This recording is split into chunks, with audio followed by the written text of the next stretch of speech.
अगर आपसे परमेश्वर कहे कि मैं तेरे साथ रहना चाहता हूँ, वो सृष्टिकर्ता जिसने आपको बनाया है, वो आपसे कहे कि मैं तेरे साथ तेरे घर में रहूंगा, तेरे साथ रहना चाहता हूँ, तेरे साथ चलना चाहता हूँ, तेरे साथ फिरना चाहता हूँ, तो आपका क्या जवाब होगा? मेरे बहन भाइयों, है ना ये अद्भुत सवाल। आइए हम देखेंगे इस अध्ययन के अंदर कि परमेश्वर हमसे वो प्रेम, वो हमारे साथ वास कैसे करेगा। आप देख रहे हैं होप चैनल हिंदी और मैं हूं पास्टर श्याम। आप सबका स्वागत है होप चैनल हिंदी में। साथ में हमारे इस सबत स्कूल के अध्ययन को समझने में हमारी मदद करेंगे हमारे अतिथिगण। मैं आप सबका स्वागत करता हूं जो हमारे स्टूडियो में है। प्रभु यीशु के नाम की महिमा हो। मैं पास्टर सतीश कुमार शर्मा। प्रभु यीशु मसीह के नाम में आपको अनुग्रह और शांति मिलती रहे। मेरा नाम पास्टर आर्डन वॉर्ड है। प्रभु यीशु मसीह के नाम में आप सभी को सलाम। मैं पास्टर प्रदीप सिंह। प्रभु का आशीष अनुग्रह आप तक पहुंचे। मैं पास्टर दुलार चंद। आइए हम आज के इस सबत स्कूल अध्ययन को शुरुआत करेंगे। मेरे बहन भाइयों, ये इस साल का पहला त्रिमास है और इस त्रिमास में हम जाएंगे, सबत स्कूल के अध्ययन को शुरुआत करेंगे और हम प्रार्थना में मैं अनुरोध करूंगा पास्टर आर्डन वॉर्ड जी से कि वो प्रार्थना में अगुवाई करें। आइए हम अपनी आंखों को बंद करेंगे और हम प्रार्थना में जाएंगे। हे हमारे महान सर्वशक्तिमान जीवते ईश्वर, प्रभु जी एक बार फिर से आपके पास में आते हैं और प्रभु जब हम इस अध्ययन में आगे बढ़ते हैं, आपकी पवित्र आत्मा की सामर्थ्य मांगते हैं। हम सभी के साथ में होइए प्रभु जी, और हमारे जितने श्रोतागण जो इस प्रोग्राम को देखते हैं प्रभु जी, अब उनको भी आशीषित करें, अनुग्रहित करें। हम सभी के साथ में होइए प्रभु जी। आगे के कार्यक्रम को आपके हाथों में सौंपते हुए अपनी गलती गुनाह की माफ़ी मांगते हैं प्रभु जी, और इस प्रार्थना को आपके प्रिय बेटे प्रभु यीशु मसीह के नाम में होकर मांगते हैं, आमीन। बहुत बहुत धन्यवाद पास्टर जी प्रार्थना के लिए। हम पढ़ रहे हैं परमेश्वर के प्रेम और उसके न्याय के विषय में। ये इस अध्ययन का दूसरा पाठ है और ये त्रिमास का पहला, इस साल का पहला त्रिमास है। हम देख रहे हैं परमेश्वर का जो प्रेम है वो कितना खूबसूरत है। और आज का जो पाठ है इसका शीर्षक है वाचागत प्रेम। ऐसा प्रेम जिसमें परमेश्वर कुछ वाचाएं हमसे चाहता है और वो ये चाहता है कि हम उसके साथ कैसे बने रहें। अगर हम देखते हैं आज के याद वचन में, मेरे साथ आप निकाल सकते हैं यूहन्ना की पुस्तक, उसका 14वां अध्याय और उसके 23वें वचन में परमेश्वर का वचन कहता है, यीशु ने उसको उत्तर दिया, यदि कोई मुझसे प्रेम रखेगा तो वह मेरे वचन को मानेगा और मेरा पिता उससे प्रेम रखेगा और हम उसके पास आएंगे और उसके साथ वास करेंगे। आमीन। एक वाचा, खूबसूरत वाचा जो परमेश्वर हमारे साथ बांधता है और वो कहता है कि मैं तुम्हारे पास आऊंगा और तुम्हारे साथ रहूंगा। हम देखते हैं यहाँ पर प्रेम के विषय में अगर हम देखते हैं, एक शब्द आता है अगापे प्रेम, और हम देखते हैं जो अगापे प्रेम है, जिस तरीके से हमने पहले अध्ययन में देखा कि अगापे प्रेम मतलब एक ऐसा प्रेम जिसका कोई भी अंत नहीं है। और एक और शब्द आता है फिलियो। फिलियो का जो प्रेम है ये भी वैसा ही है इसका मतलब, लेकिन ये अगापे प्रेम के सामने जो है उचित शब्द नहीं होगा अब अगापे प्रेम के सामने। लेकिन यहाँ पर हम देखते हैं परमेश्वर जो है ये वाचागत प्रेम करता है और इसकी वाचा खूबसूरत है। दोनों तरफ से वाचा चाहता है कि हम आप उससे प्रेम करें, बदले में वो भी हमसे प्रेम करें।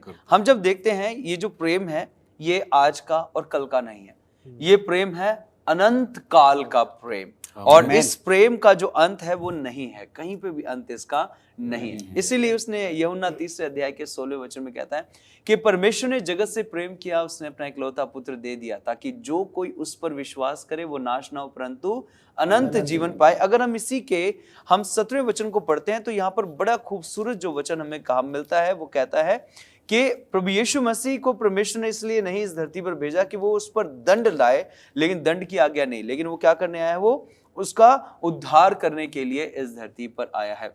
हमने समझना है कि जो वाचागत प्रेम जो परमेश्वर ने हमसे किया है, इसका जो अंत है वो क्या है, वो बेअंत है। इसलिए नहीं कि वो दंड दे हमें, इसलिए कि वो हम पर हमारे जीवन से बोझ को, श्राप को हमारे ऊपर से दूर करे। जी पास्टर जी। देखिए, बड़ी अच्छी बात आपने बोली है कि परमेश्वर के प्रेम की कोई सीमा नहीं है जी। और इस जो सबत का हम जो अध्ययन कर रहे हैं, इस सेकंड लेसन में, दूसरे में हम यही देख रहे हैं कि परमेश्वर का जो प्रेम है एक वाचा से संबंधित प्रेम है। जी बिल्कुल। वाचा, देखिए वाचा जब होती है तो दो परस्पर पार्टीज में जो है समझौता होता है, जी, ठीक है, बिल्कुल। उसमें कुछ कंडीशंस होती हैं। जी। अब मेरी बात से ये मत सोच लीजिए कि मैं कह रहा हूँ परमेश्वर कंडीशनल प्रेम करता है। जी। उसका अनकंडीशनल प्रेम नहीं है, किसी शर्तों के साथ प्रेम नहीं है। परमेश्वर का प्रेम जो है अथाह है और बेशर्त है, बिना किसी कंडीशन के। बिल्कुल, लेकिन उसका जो कवनेंटल रिलेशनशिप है, जो एक वाचा का संबंध है, बिल्कुल। वो परस्पर होना चाहिए, ये जी, जरूरी है, बिल्कुल, ठीक है। बिल्कुल, आप ही मुझसे प्रेम करते रहें, कुछ तवक्को तो रखेंगे ना आप मुझसे, बिल्कुल। कुछ उम्मीद तो रखेंगे ना, ठीक है, बिल्कुल। कि भाई मैं भी उसको रेसिप्रोकली या मतलब उसके एवज में आपको भी उसका जो है वो प्रति उत्तर दूं, बिल्कुल। है ना, यही कवनेंटल रिलेशनशिप है। जी। मैं देखिए उसका भी स्टूडेंट रहा हूँ बिजनेस का, और हमने टर्म्स ऑफ अ कॉन्ट्रैक्ट सीखे हैं। जी। ये कॉन्ट्रैक्ट तो नहीं है यहाँ, ये इससे बहुत बड़ी बात है। कॉन्ट्रैक्ट तो दुनियावी बातों का होता जी, है, लेकिन ये जो वाचा है ये एक तरीके से आत्मिक चीज है, आत्मिक ठीक है। चीज है, बिल्कुल। इसे लिखित में नहीं होता है, ये यहाँ लिखा रहता है, कागज पे नहीं लिखा रहता है वाचा जो है, जी। ठीक है। पर और जब परमेश्वर के प्रेम की बात हम करें, इस कवनेंट की बात करें, वाचा की बात करें या प्रतिज्ञाबद्ध प्रेम की बात करें, जी। तो इसमें ईश्वर अपेक्षा रखता है हमसे जी, कि बिल्कुल। जैसे कि हम उससे प्रेम रखते हैं, वो भी चाहता है कि हम उससे प्रेम करें। उससे प्रेम। आपने पद स्थल पढ़ा था, आपने मुख्य पद, उसमें कहता है मेरी आज्ञा का भी पालन करो, ठीक है। बिल्कुल, बिल्कुल, बिल्कुल। जब वो हमसे प्रेम करता है तो आज्ञा पालन भी चाहता है। जी, बिल्कुल। और उपमा बड़ी अच्छी है, एक अलंकार के तौर पर, मेटाफर के तौर पर जो है हमारे सबक में दिया गया है। इसमें लिखा है कि जैसे एक पति पत्नी का संबंध है, जी, तो वो रेसिप्रोकल है, ठीक है, वाचा की तरह है। बिल्कुल। वो प्रेम करती है, वो प्रेम करता है, ठीक है, ये परस्पर संबंध है। बिल्कुल। ऐसे एक उपमा और इस्तेमाल की है जो परमेश्वर के प्रेम का दर्शाया गया है पवित्र शास्त्र में। एक माँ का और बच्चे का जो प्रेम है, उसका उदाहरण दिया गया जी। है। माँ जी, बिल्कुल। अथाह प्रेम करती है, जी। लेकिन बच्चे का भी कर्तव्य बनता है वो माँ को जो है सम्मान दे, सम्मान दे, उससे बिल्कुल। प्रेम रखे, बिल्कुल, और जो बिल्कुल। माँ क्या उससे उम्मीद रखती है उसको जी। पूरा करे, उस पर खरा उतरे, बहुत जरूरी है। जी। देखिए मैं पढ़ना चाहूंगा, एक पद स्थल पढ़ूंगा नहीं, समय का अभाव होगा हमारे सेगमेंट का। जी। अगर आप व्यवस्था विवरण का 7वां अध्याय देखें, 9वां पद, जी। उसमें ही लिखता है कि परमेश्वर जो है वफादार है, जी। वो प्रेम रखता है, विश्वास योग्य है, और उसकी जो उसकी आज्ञा मानते हैं उनके साथ वह 1000 पीढ़ी तक अपनी वाचा का पालन करता है। बिल्कुल, बिल्कुल। खूबसूरत Amen. बात है, Amen. 1000 Amen. पीढ़ी तक। ये पादी साहब, कोई 1000 छोटी- पीढ़ी ये तक छोटी मैं प्रेम कोई से छोटी प्रेम बात रखूं, नहीं है ये। परमेश्वर से 1000 पीढ़ी आगे तक मेरे वो प्रेम रखेगा, इससे बड़ी बात क्या हो सकती क्या है। हो सकती है। Back to you sir. बहुत बहुत धन्यवाद पास्टर जी, अच्छे विचार के लिए। हमारा जो परमेश्वर है, ये प्रेम पितरों और उनके आगे पोतों, पोर पोतों और पोर पोतों, बिल्कुल। तो अगर हमने ये रखना है तो हमें भी देना है कि हमारा परमेश्वर से संबंध जो है वो मजबूत हो। बहुत बहुत धन्यवाद इस अच्छे विचारों के लिए। प्रिय दर्शकों, आप कहीं मत जाइएगा, हमारे विचार इस प्रेम के विषय में यूं ही चलते रहेंगे। मिलते हैं आपसे एक छोटे से ब्रेक के बाद। प्रिय साथियों, आपका स्वागत है। ब्रेक के बाद हम बात कर रहे हैं परमेश्वर के वाचागत प्रेम के विषय में। आइए हम अपने विचारों में आगे जाएंगे और चलते हैं सीधा अपने अतिथिगणों के पास। जी pastor ji. Thank you pastor ji. और सही में अब हम आगे बढ़ रहे हैं, मंगलवार का पार्ट में हम जाएंगे। और मंगलवार का पार्ट जो है वो कहता है कि क्या हम बात कर रहे हैं परमेश्वर के प्रेम की, और जब परमेश्वर के प्रेम की बात हो रही है तो क्या परमेश्वर के प्रेम में शर्त हैं, या कोई शर्तें हैं, है ना। कई बार हम देखते हैं, हम आप कुछ चीज़ लेने जाएं तो वहाँ पे टर्म्स एंड कंडीशन रहते हैं, शर्तें लागू होती हैं उसमें, है ना। आपको मिलेगा नहीं मिलेगा कोई पक्का श्योर नहीं है। लेकिन यहाँ पे जी हाँ जी, छोटे शब्दों में लिखा रहता ताकि हमारा ध्यान भी वहाँ ना जाए। लेकिन यहाँ पे अगर हम परमेश्वर के वचनों की बात करते हैं मेरे प्रियो, तो यहाँ पे जैसे कि हमने बात भी किया, अगर हम मत्ती की पुस्तक उसका 22 अध्याय उसका 1 से 14 में हम देखते हैं, तो जिस तरह से हमने पिछले सबत में भी जो हमने किया था, उसका हमने देखा था कि वहाँ पे राजा का जो भोज था, राजा अपना निमंत्रण जो है वो लोगों को देता है जी। और देखिए यहाँ पे भी जो है, अगर हम परमेश्वर के प्रेम की बात कर रहे हैं तो यहाँ बताया जाता है कि परमेश्वर ने अपना प्रेम सबको बांटना चाहा है, उसने सबको अपना प्रेम दिया है। जी बिल्कुल। उसमें कोई शर्त नहीं है, लेकिन निर्भर करता है कि हम उसको किस तरह से ग्रहण करते हैं। जी बिल्कुल। हम देखते हैं जिनको उसने न्योता दिया, जो प्रेम जो बोलना चाहिए, जिस विवाह के भोज में उसने जिनको बुलाया था वो नहीं आए। तो परमेश्वर जो है सबसे प्रेम करता है। लेकिन यहाँ पे मेरे प्रिय हम देखते हैं कि परमेश्वर चाहता है कि परमेश्वर जिनसे प्रेम करता है कि वो भी, जैसे हमने बताया वाचागत प्रेम है, तो परमेश्वर चाहता है कि वाचा दोनों ओर से हो, बिल्कुल दोनों की तरफ से होना चाहिए। लेकिन यहाँ पे अगर हम बात करते हैं तो हम देखते हैं परमेश्वर के जो लोग हैं या जो लोग इस संसार में हैं, वो बार बार गलती करते हैं, गुनाह करते हैं, और परमेश्वर के प्रेम से क्या करना चाहते हैं, अपना पल्ला झाड़ना चाहते हैं। और उसी प्रकार से यहाँ पे अगर हम बात करें तो मेरे प्रिय होशे नबी की पुस्तक उसका 9 अध्याय इसका 15 वचन में कहता है, परमेश्वर अपने लोगों के बारे में कहता है कि मैं उनसे फिर कभी प्रेम नहीं करूंगा। तो मेरे प्रिय यहाँ पे प्रश्न आता है, क्योंकि हम धार्मिक पुस्तक से पढ़ रहे हैं, अब यहाँ पे आता है कि क्या सच्ची में परमेश्वर के प्रेम में कोई शर्तें हैं? देखिए, आज हम मनुष्य हैं, हमारे मन में बहुत सारे प्रश्न उठते हैं, लेकिन मेरे प्रियो मैं आपसे यहाँ कहना चाहता हूँ कि हम बाइबल जब हम पढ़ते हैं तो सिर्फ हम कुछ ही आयतों या कुछ ही अध्यायों में अटक के ना रह जाएं, आप आगे जाएं जी। अगर आप होशी की पुस्तक में आप आगे पढ़ते हैं, उसका 14 अध्याय 4 वचन, तो हम देखते हैं, क्योंकि वो हमारा याद वचन भी है, और वहाँ परमेश्वर कहता है कि मैं अपने लोगों से मुफ्त में प्रेम करूंगा। जी बिल्कुल। तो यहाँ पे मुफ्त की मतलब बारे में बताना चाहूंगा मेरे प्रियो। हम देखते हैं मुफ्त मतलब क्या, मतलब परमेश्वर का जो प्रेम है उसके लिए परमेश्वर ने कोई शर्तें नहीं रखी है, इसलिए हमको वो प्रेम जो है वो मुफ्त में बताना चाह रहा है, या शब्द जो है मुफ्त हमारे लिए दिया गया है। तो आज अगर मेरे प्रियो हम देखते हैं एक बहुत अच्छा उदाहरण परमेश्वर ने प्रकृति के द्वारा ही हमको सिखाना चाहा है। जी देखिए, क्योंकि हम देखते हैं, जैसे पास्टर दुलार ने पिछले इसमें बताया था कि प्रकृति से अगर आप देखें तो परमेश्वर के प्रेम को आप जान पाएंगे। बिल्कुल। तो यहाँ पे बताया है कि जिस तरह से सूरज जो है वो चमकता है जी, है ना, बोलते हैं वो भोर का चमकने वाला तारा है, तो सूरज जो है सबको रोशनी देता है जी। लेकिन निर्भर करता है, जैसे आज अभी हम यहाँ पे अंदर बैठे हुए हैं, यहाँ सूरज की रोशनी नहीं है, है ना, तो हमें निर्भर करता है कि मुझे सूरज की रोशनी में अगर मैं रहूं तो मैं लेना चाहूं या नहीं लेना चाहूं, वो मेरे ऊपर निर्भर करता है। तो मेरे प्रिय, परमेश्वर ने किसी को किसी दबाव में नहीं रखा है, उसका प्रेम जो है वो आगापे है, और वो चाहता है कि जो भी आए वो सेहत में उसको ले। तो इसमें जो है परमेश्वर किसी तरह की शर्त जो है उसने नहीं रखा है। तो हमें इस बात की ओर जो है ज्यादा फोकस करना चाहिए, हमें ध्यान रखना चाहिए कि परमेश्वर ने इसको फ्री में दिया है, और परमेश्वर चाहता है कि जैसे जो हमने बताया कि वाचागत प्रेम की हम बात कर रहे हैं, तो परमेश्वर चाहता है कि ये उस ओर से भी हो, क्योंकि परमेश्वर की ओर से तो है ही, लेकिन वो चाहता है कि हमारी ओर से भी जो है हम उसकी ओर वो प्रेम दिखा सकें। आमीन आमीन। बहुत बहुत धन्यवाद पास्टर जी।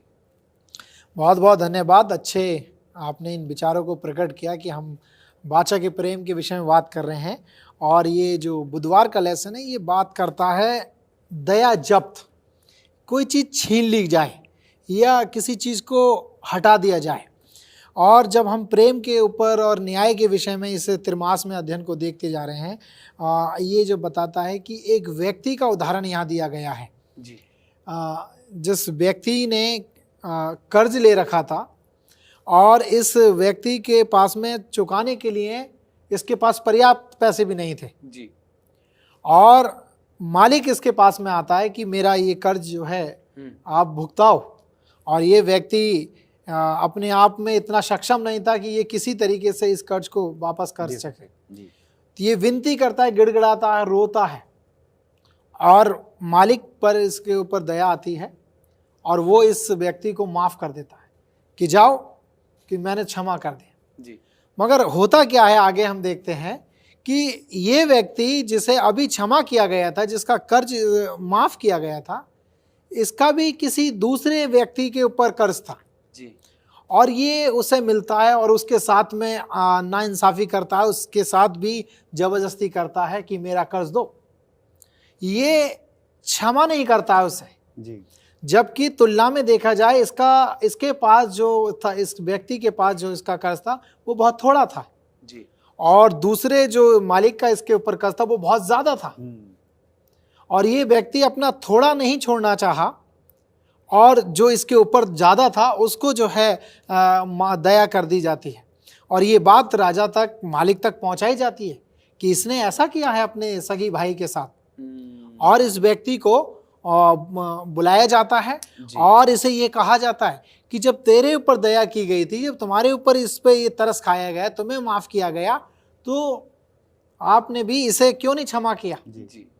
तो आप इसलिए इस योग्य नहीं है कि आप पर भी दया की जाए, इसलिए ये दया जो है इनसे जब्त की गई। जो लेसन हमारा बुधवार का कह रहा है कि जब्त कर लेना, वो इसीलिए कि अब आप इस योग्य नहीं रहे। परमेश्वर हम सबको ये मौका देते हैं कि उसकी प्यार को हम फ्रीली लें और वही प्रेम हम दूसरे को बांटें। यहाँ इस व्यक्ति को प्रेम मिला, इस पर अनुग्रह हुआ, दया हुई, और इसने दूसरे पर दया नहीं दिखाई। और इसलिए यूहन्ना, पहला यूहन्ना जो है इसके विषय में बाइबल अध्ययन में हमें बताता है, हे प्रियो आपस में प्रेम रखो क्योंकि प्रेम परमेश्वर से है। जो कोई प्रेम करता है वह परमेश्वर से जन्मा है और परमेश्वर को जानता है। आमेन, आमेन। जो प्रेम नहीं रखता वह परमेश्वर को नहीं जानता, क्योंकि परमेश्वर प्रेम है। प्रेम है। आमेन। तो इस अध्ययन का मेन जो उद्देश्य है प्रिय दर्शकों, वो ये है कि जैसे परमेश्वर ने हम पर दया की है, हमें माफ किया है और हमारी स्वयं इच्छा के अनुसार हमने उन्हें स्वीकार किया है, हम दूसरों को भी वैसे ही प्रेम बताएं, उसी प्रेम में उन्हें भी माफ करें, ताकि वो भी इस योग्य ठहर सकें। बहुत बहुत धन्यवाद। बहुत बहुत धन्यवाद पास्टर जी इन अच्छे विचारों के लिए। सच में परमेश्वर का जो प्रेम है बड़ा ही खूबसूरत है। जैसा वो कहता है, अगर हम पढ़ते हैं बाइबल के अंदर, फिलिपियों की पुस्तक के अंदर कहता है, जैसा यीशु का स्वभाव था वैसा ही तुम्हारा भी स्वभाव हो जाए। और वो चाहता है कि वैसा स्वभाव हो जैसा यीशु मसीह का स्वभाव है, वो प्रेम करने वाला, वो दया करने वाला, वो अनुग्रह करने वाला। बहुत बहुत धन्यवाद इन विचारों के लिए। प्रिय दर्शकों, आप कहीं मत जाइएगा, हमारे विचार इस प्रेम के विषय में यूं चलते रहेंगे। मिलते हैं आपसे एक छोटे से ब्रेक के बाद। प्रिय साथियों, आपका स्वागत है फिर से ब्रेक के बाद। हम चर्चा कर रहे हैं परमेश्वर के वाचागत प्रेम के विषय में। आइए हम अपने विचारों को आगे बढ़ाते हैं और चलते हैं सीधा पास्टर दुलार चंद जी के पास। जी पास्टर। धन्यवाद देते हैं अच्छे विचारों के लिए परमेश्वर के सेवक गण को, कि अच्छे रीति से आपने अपने विचार प्रकट किए। और अच्छी बात है कि जिस तरह से परमेश्वर का प्रेम के विषय में हम लोग सीख रहे हैं, और हम लोग देखते हैं कि आज बृहस्पतिवार के अध्ययन कर रहे हैं, और हम लोग जानते हैं कि परमेश्वर का जो विषय है, परमेश्वर का प्यार है, इतना आसान नहीं कि हम लोग उसको समझ सके, लेकिन हम लोग जो समझ जाते हैं तब परमेश्वर के संगति में हम लोग चलना सीख जाते हैं। जी। आज का अध्ययन जिस तरह से हम लोग करते हैं, तो आपने मुफ्त में प्राप्त किया है और मुफ्त में भी दिया करें, और ये बड़ी अच्छी रीति से ये आज का अध्ययन दिया गया है जी। और इसमें खास तौर से हम पास्टर प्रदीप को मैं धन्यवाद देना चाहता हूँ कि अच्छी रीति से एक कहानी पर लेकर आए, और उन्होंने बताया कि एक नौकर है, और नौकर जो है कभी भी अपने मालिक का ऋण नहीं चुका सकता, बिल्कुल कभी नहीं चुका सकता। कभी हम लोग सोचते हैं कि हमने अपने मालिक को कुछ काम कर दिए तो हम उसका ऋण चुका दिए, जो पैसा हमको दिया है, लेकिन जब हम नौकर आते हैं तो अपने मालिक का ऋण कभी भी हम चुका नहीं सकते हैं। परमेश्वर का वचन बड़ी सुंदर तरीके से कहता है, उसका रोमियो और 5:8 में बोलिए देखिएगा तो इसमें लिखा गया है, परमेश्वर हम पर अपने प्रेम को इस रीति से प्रकट करता है कि जब हम पापी ही थे तभी हमारे लिए वो मरा। जी।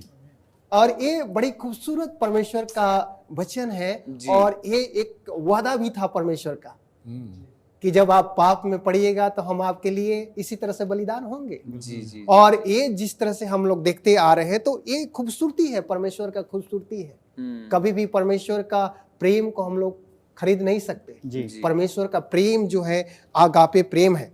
जी। इसलिए परमेश्वर का अद्भुत प्रेम हम सबों को देता है। पहला यूहन्ना 3:1 में कहा गया है, देखो पिता ने हमसे कैसा प्रेम किया है कि हम परमेश्वर की संतान कहलाएं। जी। आमेन, आमेन। और ये बड़ी अच्छी रीति से परमेश्वर का वचन बोलता है, और ये हमको हिम्मत बढ़ाता है। कभी कभी लगता है कि हम जो हैं परमेश्वर के वचन को पढ़कर हम लोग का हिम्मत आता है, और परमेश्वर के संगति में प्रति समय हम लोग बढ़ते जाते हैं। परमेश्वर जो है एक प्यार का प्रतिबिंब है। आमीन। जब परमेश्वर के संगति में हम लोग चलते हैं, जब परमेश्वर के संगति में हम लोग रखते हैं, तो ये हम लोग समझना चाहिए कि हम लोग परमेश्वर के प्रतिबिंब पर हम लोग चल रहे हैं। बिल्कुल, बिल्कुल। याद कीजिए, जब आप लोग पवित्र शास्त्र में देखते होंगे, पढ़े होंगे, तो इसमें खूबसूरती तरह से परमेश्वर का वचन कहता है। आप यूहन्ना 15:12 में लिखा गया है कि जो हम तुम्हें आज्ञा देता हूँ, यदि तुम वैसा ही करो, वैसा ही मानो, तो तुम हमारे मित्र हो। आमीन। जब तुमको जो मैंने आज्ञा दिया है, जो मैंने तुमको सिखाया हूँ, जो मैं तुमको प्रत्येक समय सिखाता हूँ, और तुम उस आज्ञाओं को, मेरे कहना को करते ही नहीं, तो तुम्हारा मित्र नहीं है। सही बात। और जब हम उसके कहने को, उसके बातों को हम लोग मानते हैं, तो हम लोग उसका मित्र हैं और उसकी संगति में चलते हैं। जी। परमेश्वर ने हम सबको क्रूस पर चढ़कर एक बड़ा कर्जदार ठहराया, लेकिन परमेश्वर बोलता है कि तुम कर्जदार नहीं, बल्कि हम कर्जदार थे, और हमने तुम्हारे लिए अपना लहू बहाकर तुमको हम लोग ऋण ले लिया है। मैंने तुमको खरीद लिया है अपने लहू से। बिल्कुल। और यही बात है, कभी कभी हम लोग सोचते हैं कि नौकर जो है अपने मालिक का ऋण नहीं चुका सकता। हम भी, और चाहे आप भी, और जितने भी आप लोग, जितने भी हमारा श्रोतागण हैं, आप लोग भी परमेश्वर के ऋण को कभी भी चुका नहीं सकते, क्योंकि परमेश्वर मालिक है और हम सब उसका नौकर है। तो कभी भी हम उसका ऋण नहीं, हमारा संसार जो है, ये दुखमय दुनिया, ये सब चीज एकदम नहस तहस होते जा रहा है और हम लोग चिंतित हैं कि हम लोग क्या करें। लेकिन एक चीज हम सबों को याद रखना चाहिए कि जो हमने देता है, जैसा हम बोएंगे वैसा ही हम काटेंगे। और सही बात। अंतिम समय में हम सबों को ध्यान रखना है कि जब हम परमेश्वर से प्यार करेंगे तो परमेश्वर आएंगे, तो हमको मुफ्त में जो देने वाला है वो देंगे और हम उसके साथ में रहेंगे। आमीन आमीन। बहुत बहुत धन्यवाद पास्टर जी इस अच्छे विचारों के लिए। यहाँ पर एक सवाल आता है पास्टर जी, जिस तरीके से भी बाइबल में पढ़ा गया है यूहन्ना 15वें अध्याय के और 12वें वचन में, मेरी आज्ञा ये है कि जैसे मैंने तुमसे प्रेम रखा वैसे ही तुम भी एक दूसरे से प्रेम रखो। यहाँ यीशु मसीह खुद कह रहे हैं इस बात जी, यीशु जी, मसीह। जी। तो यहाँ पर एक सवाल उठ के आता है, जी। क्या परमेश्वर का जो प्रेम है जो हमसे करता है वो शर्तों पर आधारित है? बड़ा खूबसूरत सवाल है और तार्किक सवाल है ये।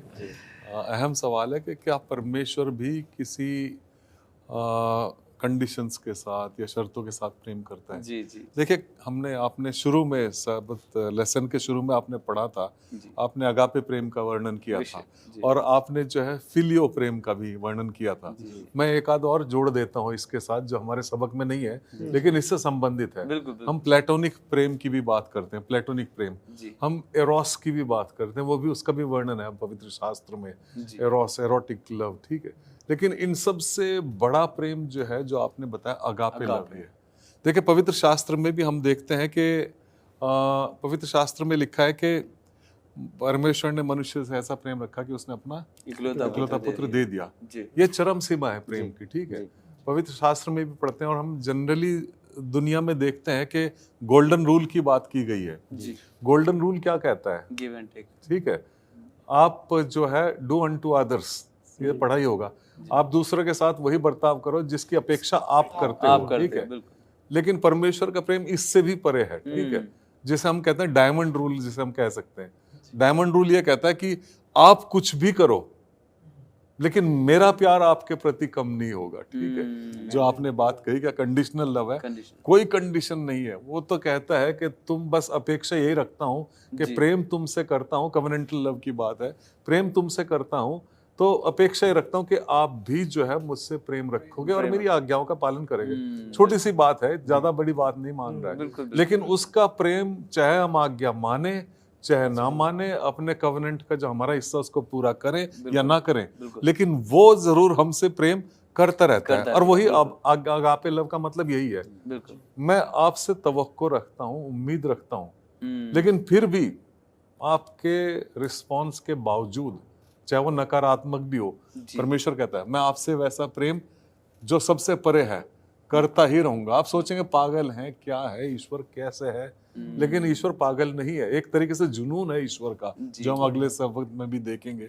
जुनून है, परमेश्वर का बहुत प्रेम है। बस इतना कहूंगा, समय हमारा शायद खत्म होने वाला होगा। बहुत बहुत धन्यवाद पास्टर जी इन अच्छे विचारों के लिए। सच में परमेश्वर का प्रेम अपरंपार है, उसको जितना गहराई में जाएंगे आप खो जाएंगे, आपको उसकी गहराई नहीं मिलेगी, गहराई नहीं मिलेगी। बहुत बहुत धन्यवाद आपका हमारे साथ स्टूडियो में जुड़ने का। और प्रिय दर्शकों, आपका भी धन्यवाद, आपने हमारे इन विचारों को, इन बाइबल के अध्ययनों को बड़े ध्यान से सुना है। प्रभु आप सबको आशीष दे। आइए हम इस साइबर स्कूल के अंत में जाएंगे, प्रार्थना करें।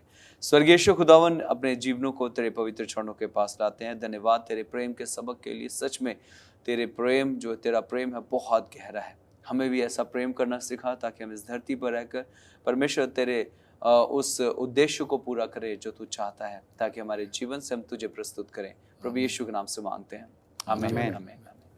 बहुत बहुत धन्यवाद फिर से आपका हमारे साथ जुड़ने के लिए। प्रिय दर्शकों, हम आपसे फिर मिलेंगे अगले अध्ययन में। तब तक आप सबको जय मसीह।